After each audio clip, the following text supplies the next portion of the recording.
Assalamualaikum, this is Azim and you're watching English with Azim, and today I've come with one more topic, that is active voice and passive voice। आज हम active voice और passive voice के बारे में पढ़ेंगे, इसके changes के जो है थोड़े बहुत जो रूल्स हैं उसको पढ़ेंगे। तो एक्टिव वॉइस सबसे पहले देखते हैं क्या होते हैं। इन active voice sentences doer of action is focused. In active voice sentence में जो है जिस एक्शन करने वाले पर फोकस किया जाता है।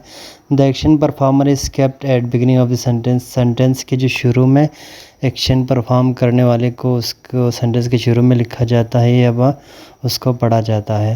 इसका एग्जांपल है ही राइट्स लेटर, वो ख़त लिखता है। तो इसमें जो सब्जेक्ट है, जो परफॉर्मर एक्शन, वो ही है जो कि सेंटेंस के शुरू में है। इसके बाद है पैसिव वॉइस।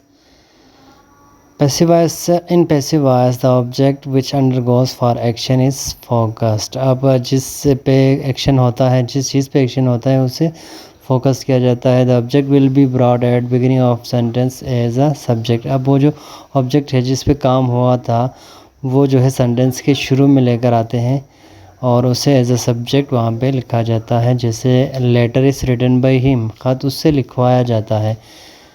लेटर क्या है, शुरू में आ गए और इस पर फोकस भी किया जाता है। अब इन दोनों में क्या डिफरेंसेस है, हम इनके डिफरेंसेस देखते हैं एक्टिव और पैसिव वॉइस में। एक्टिव वॉइस में एक्शन परफॉर्मर को जुमले के शुरू में लिखा जाता है। जो एक्शन कर रहा है, जो काम कर रहा है, उसको शुरू में लिखा। जबकि पैसिव वॉइस में जिस चीज़ पर एक्शन हुआ हो उसे जुमलों के शुरू में लिखा जाता है।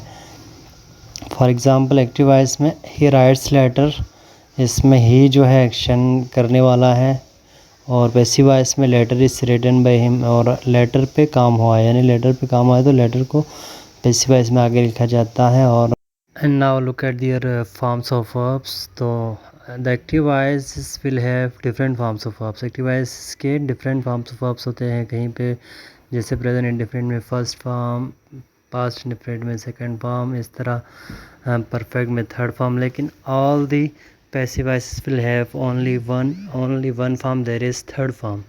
यानी तमाम जो पैसिव वॉइस है उन सब में जो है ना एक ही फॉर्म लगते हैं और वो लगते हैं थर्ड फॉर्म लगते हैं। आपने इस चीज़ को हमेशा याद रखना है कि ओनली थर्ड फॉर्म यूज़ करना है। फर्स्ट फॉर्म, सेकंड फॉर्म या एनजी फॉर्म कुछ भी यूज़ नहीं करना।